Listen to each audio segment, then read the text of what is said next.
Shalom, selamat sahabat bagi kita semua.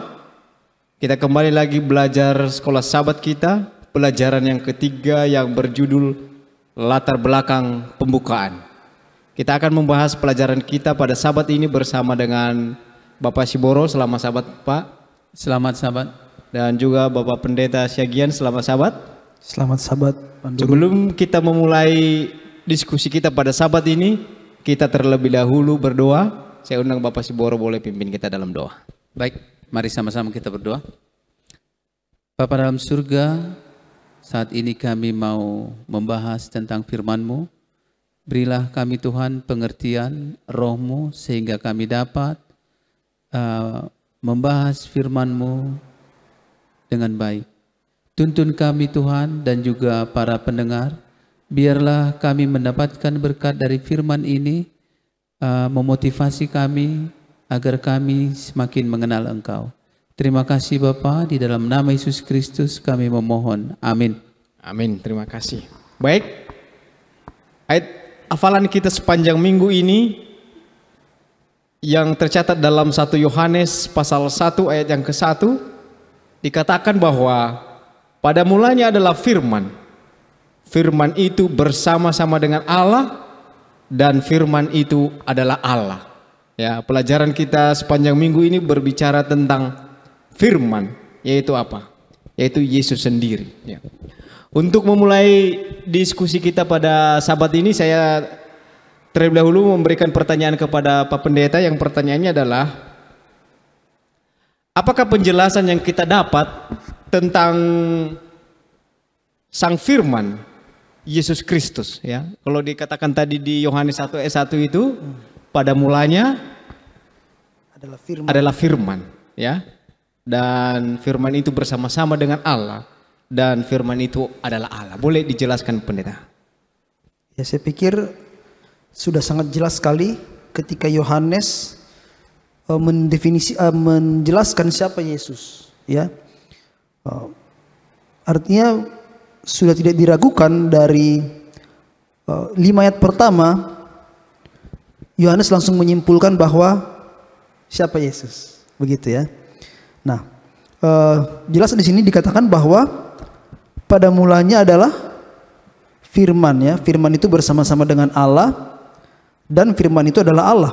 Ini baru ayat pertama dari Injil Yohanes pasal 1. Ia pada mulanya bersama-sama dengan Allah. Kemudian ayat yang ketiga, segala sesuatu dijadikan oleh Dia, ya. Dan tanpa Dia tidak ada sesuatu pun yang terjadi dari segala yang telah dijadikan, ya. Jadi Dia Allah, Dia pencipta. Sesuai dengan Kejadian pasal 1 ayat 1, pada mulanya Allah menjadikan langit dan bumi. Dia pun memulai Injilnya dengan menuliskan pada mulanya adalah firman. Dan firman itu adalah Allah dan Dia pencipta. Kemudian di dalam Dia ada hidup, ya. Jadi di dalam firman itu ada hidup. Di dalam Yesus ada apa? Ada kehidupan. Dia adalah kehidupan itu sendiri. Dan di dalam Dia juga ada terang, ya, artinya kebenaran, ya. Kebenaran dan terang itu atau kebenaran itu bercahaya di dalam kegelapan dan kegelapan itu tidak menguasainya. Nah, dipertegas lagi di ayat 14 dikatakan firman itu telah menjadi manusia, ya, tentunya itu adalah Yesus, dan diam di antara kita. Dan kita telah melihat kemuliaannya, yaitu kemuliaan yang diberikan kepadanya sebagai anak tunggal Bapa, penuh kasih karunia dan kebenarannya. Jadi jelas di sini Sang Firman itu adalah Yesus sendiri dan Dia adalah Tuhan dan Dia adalah pencipta. Ya, itu mungkin. Baik, terima kasih Pendeta. Jadi firman adalah Yesus itu sendiri dan itu adalah Allah. Baik, terima kasih penjelasannya. Kita lanjutkan pelajaran kita. Saya tunjukkan kepada Pak Siboro. Kalau kita lihat pelajaran hari Senin ini dikatakan bahwa kalau tadi Pak Pendeta bilang bahwa firman itu adalah Allah, nah di sini firman itu adalah menjadi manusia, ya. Dan kita lihat ada banyak respon ketika firman itu dikatakan Allah dan menjadi manusia, ya kan? Yang jadi pertanyaan saya Pak begini. Mungkin seperti apa kenyataan pahit yang digambarkan tentang bagaimanakah orang merespon tentang Yesus yang tadinya dikatakan firman dan di pelajaran kita ini menjadi manusia. Boleh dijelaskan Pak? Baik, terima kasih. Jadi memang di kitab Yohanes ini, kitab ini ditulis untuk memberikan kebenaran yang sebenarnya. Menurut di pelajaran kita ada istilah logos namanya. Logos ini berasal dari kata Yunani. Kalau orang Yunani menganggap bahwa logos itu adalah sabda atau buah pikiran yang diungkapkan dalam perkataan, pertimbangan, nalar atau arti. Jadi artinya logos itu adalah segalanya. Dikatakan lagi, logos itu adalah hukum yang menguasai segala sesuatu yang menguasai manusia. Jadi logos itu adalah pencipta, menguasai semua jagat raya. Itulah yang diartikan oleh bangsa Yunani pada saat itu. Artinya mereka mempercayai ada kekuatan supranatural, yaitu logos. Dan kalau mereka definisikan secara falsafah, dikatakan logos itu adalah akal budi ilahi yang universal, yang ada dalam kodrat namun melampaui semua pertentangan dan ketidaksempurnaan dalam kosmos dan kemanusiaan. Artinya logos itu jauh dari ketidaksempurnaan. Artinya kalau jauh dari ketidaksempurnaan adalah sempurna. Sempurna. Di dalam Alkitab dikatakan apa? Logos itu adalah amanat dari pihak Allah yang dinyatakan dalam Yesus Kristus. Tetapi tadi dikatakan berita pahitnya adalah manusia itu tidak mengenal logos itu sendiri. Yohanes 1 tadi dikatakan pada mulanya adalah firman, dan dilanjutkan tidak ada satupun yang tidak diciptakan, semua diciptakan oleh Yesus Kristus. Karena Yesus Kristus itu adalah Allah. Tetapi pada akhirnya manusia tidak mengenal Dia. Mari kita lihat, kita baca kitab Yohanes 1 ayat 10 sampai 11. Dikatakan demikian. Ia telah ada di dalam dunia dan dunia dijadikan olehnya. Tetapi dunia tidak mengenalnya. Ia datang kepada milik kepunyaannya, tetapi orang-orang kepunyaannya tidak menerimanya. Itulah kenyataan itu. Padahal filsuf-filsuf dunia mempelajari apa itu logos.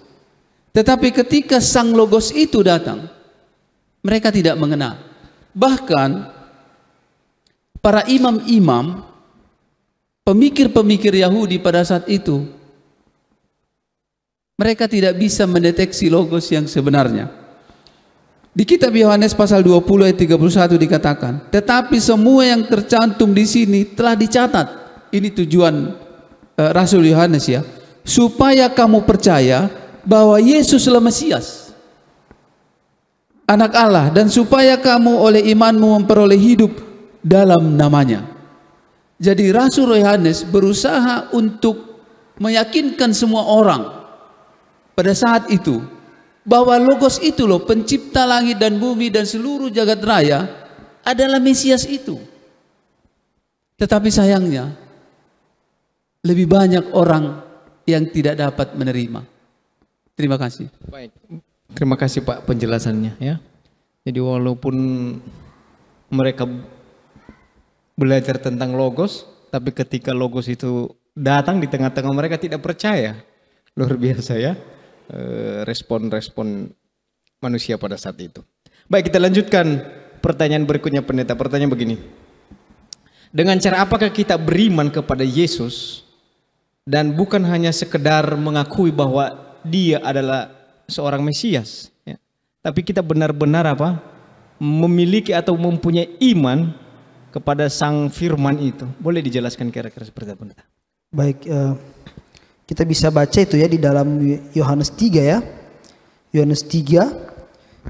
Kalau kita mulai di ayat yang ke-16, ini adalah ayat yang sering dikutip dan sangat terkenal ya. Karena begitu besar kasih Allah akan dunia ini, sehingga Ia telah mengaruniakan anaknya yang tunggal, supaya setiap orang yang percaya kepadanya tidak binasa, melainkan beroleh hidup yang kekal ya. Jadi kalau kita hanya berhenti pada ayat ini, seolah-olah cukup dengan percaya saja ya, tidak binasa, melainkan beroleh hidup yang kekal, ya. Tapi kalau kita baca lebih jauh, kita akan mendapat pemahaman yang lebih jelas, pemahaman yang lebih lengkap mengenai ayat tersebut, ya. Dikatakan ayat ke-17, sebab Allah mengutus anaknya ke dalam dunia bukan untuk menghakimi dunia, melainkan untuk menyelamatkannya oleh Dia. Kemudian di ayat 18, barang siapa percaya kepadanya, ia tidak akan dihukum. Barang siapa tidak percaya, ia telah berada di bawah hukuman, sebab ia tidak percaya dalam nama Anak Tunggal Allah, ya. Dan inilah hukuman itu, ya. Terang telah datang ke dalam dunia, itu Yesus, ya. Tetapi manusia lebih menyukai kegelapan daripada terang, sebab perbuatan mereka jahat, ya. Ya, perbuatan mereka jahat dikatakan. Ayat 20, sebab barang siapa berbuat jahat, membenci terang itu dan tidak datang kepada terang itu, supaya perbuatan-perbuatannya yang jahat itu tidak nampak, ya. Jadi dikatakan terang itu menerangi kejahatan manusia, ya kan? Nah, oleh karena itu mereka yang datang kepada terang itu akan meninggalkan perbuatan-perbuatannya yang jahat. Jadi ketika orang datang kepada Yesus, ketika orang percaya kepada Yesus, artinya dia harus siap meninggalkan perbuatan-perbuatannya yang apa? Yang jahat, ya. Di ayat 21 dibilang, tetapi barang siapa melakukan yang benar, ya. Barang siapa melakukan yang benar, ya, artinya kebalikannya, ya. Ia datang kepada terang supaya menjadi nyata bahwa perbuatan-perbuatannya dilakukan di dalam Allah, ya. Jadi perbuatan kita itu menyatakan apakah Allah yang bekerja di dalam kita atau bukan, apakah ada Yesus atau tidak, ya. Apakah perbuatan itu jahat atau tidak, atau terang atau gelap, ya. Nah, kalau kita baca lagi di dalam Matius, ya, di sini juga ada di dalam Matius 7 21 dan 23. Itu mungkin lebih jelas lagi, kita boleh baca Matius 7. Matius 7, ya. Ayat 21 dan 23. Demikian firman Tuhan. Bukan setiap orang yang berseru kepadaku Tuhan, Tuhan, ya. Jadi tidak cukup mengakui Yesus sebagai Tuhan, sebagai Mesias, ya. Dikatakan lebih lanjut akan masuk ke dalam kerajaan sorga, melainkan dia yang melakukan kehendak Bapakku yang di sorga, ya. Melakukan kehendak Bapa yang di sorga, ya. Pada hari terakhir banyak orang yang akan berseru kepadaku, Tuhan, Tuhan, ya. Bukankah kami bernubuat demi namamu dan mengusir setan demi namamu dan mengadakan banyak mujizat demi namamu juga? Ayat 23, pada waktu itulah aku akan berterus terang kepada mereka dan berkata, aku tidak pernah mengenal kamu, enyahlah daripadaku kamu sekalian pembuat kejahatan, ya. Jadi Tuhan mengatakan percaya saja kepada Yesus, ya. Bahkan berseru kepada Yesus Tuhan, Tuhan, bahkan melakukan mujizat dikatakan, ya, tapi tidak melakukan kehendak Bapa dikatakan pembuat kejahatan, begitu, ya. Bahkan Yesus kata, aku tidak mengenal kamu, ya. Jadi artinya adalah ketika kita mengakui Yesus sebagai Mesias, ya, sebagai Tuhan, artinya kita pun harus menuruti perintah-perintahnya karena dia Tuhan. Itu mungkin, ya. Baik, Brenda, terima kasih atas penjelasannya. Jadi banyak orang mengakui dia sebagai Mesias, tapi tidak memiliki apa? Tidak memiliki iman kepada dia sendiri. Baik, kita lanjutkan di pelajaran hari Kamis.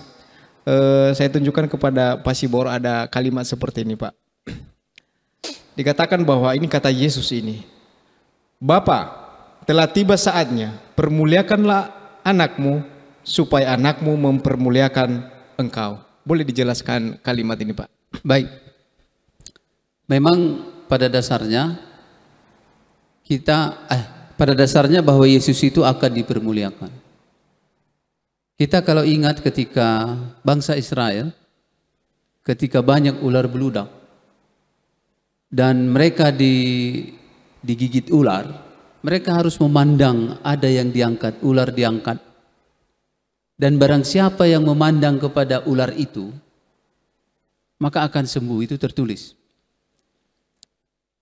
sama dengan Yesus ketika dia diangkat di kayu salib, maka pada saat itulah dia sebenarnya dipermuliakan. Yang sedikit kita kurang atau orang-orang kurang memahami, Yesus itu mati secara terhina di kayu salib. Tetapi pada saat yang sama sebenarnya Yesus sedang dipermuliakan karena kenapa? Karena dia sedang menanggung kesalahan manusia, dosa-dosa, dan pada hari ketika dia bangkit dan mengalahkan semua maut. Saya ingin membaca beberapa kutipan dari kitab suci, yaitu tertulis di Filipi 2, kitab Filipi 2 ayat 8 sampai 9 dikatakan, dan dalam keadaan sebagai manusia, ia telah merendahkan dirinya dan taat sampai mati, bahkan sampai mati di kayu salib. Itulah sebabnya Allah sangat meninggikan dia dan mengaruniakan kepadanya nama di atas segala nama. Ibrani 12 ayat 2, marilah kita melakukannya dengan mata yang tertuju kepada Yesus, yang memimpin kita dalam iman dan yang membawa iman kita itu kepada kesempurnaan, yang dengan mengabaikan kehinaan tekun memikul salib, ganti sukacita yang disediakan bagi dia yang sekarang duduk di sebelah kanan tata Allah. Kitab 1 Korintus 15 ayat 43, ditaburkan dalam kehinaan, dibangkitkan dalam kemuliaan, ditaburkan dalam kelemahan, dibangkitkan dalam kekuatan. Wahyu 15 ayat 12, maaf saya ulang, Wahyu 5 ayat 12, katanya dengan suara nyaring, anak domba yang disembelih itu layak untuk menerima kuasa dan kekayaan dan hikmat dan kekuatan dan hormat dan kemuliaan dan puji-pujian. Wahyu 1 ayat 5 sampai 6. Dan dari Yesus Kristus saksi yang setia, yang pertama bangkit dari antara orang mati dan yang berkuasa atas raja-raja bumi ini. Bagi Dia yang mengasihi kita dan yang telah melepaskan kita dari dosa kita oleh darahnya, dan yang telah membuat kita menjadi satu kerajaan, menjadi imam-imam bagi Allah, Allah Bapanya. Bagi Dialah kemuliaan dan kuasa sampai selama-lamanya. Banyak ayat yang mengatakan bahwa hanya Yesuslah yang dikatakan yang paling mulia. Karena kenapa? Inilah yang sedang berusaha disampaikan oleh Rasul Yohanes, bahwa kita harus percaya kepada Yesus Kristus, menuruti semua firman-Nya agar kita mendapatkan selamat. Dan pada saat itulah kita dipermuliakan seperti Yesus juga dipermuliakan. Karena kenapa? Karena kita juga harus mati. Ketika kita mati oleh karena Yesus tentunya, maka kita akan dipermuliakan bersama-sama dengan Yesus. Jika kita percaya, itu seperti yang dikatakan tadi Pak Pendeta. Ketika kita percaya, mengikuti Dia, maka kita akan sama-sama dipermuliakan. Karena Yesus Kristus sudah dipermuliakan. Itulah menjadi jaminan bagi kita. Terima kasih. Baik, luar biasa pelajaran sekolah sahabat kita sepanjang minggu ini. Baik, tiba kita pada akhir pelajaran sekolah sahabat kita pada sahabat ini. Mungkin ada hal-hal atau kesimpulan yang pendeta boleh sampaikan. Silakan pendeta. Iya, jadi karena Yesus adalah terang ya, dan dikatakan setiap orang yang mau datang kepada terang itu maka segala perbuatan yang jahat akan dia tinggalkan ya. Artinya kita harus mau datang kepada Yesus sebagai sumber terang ya, atau sumber keselamatan kita. Nah, bagaimana caranya kita datang kepada Yesus? Artinya kita harus memiliki pandangan atau sikap yang terbuka kepada Yesus, bukan sifat yang bermusuhan ya. Karena ada dua jenis kelompok yang Yesus temui ya. Mereka yang selalu menentang Yesus ya, menolak Yesus, ya, atau mereka yang lambat, atau mereka yang mungkin lambat tetapi pada akhirnya akan menerima Yesus, ya, termasuk itulah murid-murid Nikodemus dan lain sebagainya. Artinya kita pun harus memiliki sikap bersahabat atau terbuka kepada Yesus, sekalipun mungkin kesalahan kita ditegur, seperti Yesus menegur Petrus, dikatakan, hai nyala engkau iblis, ya.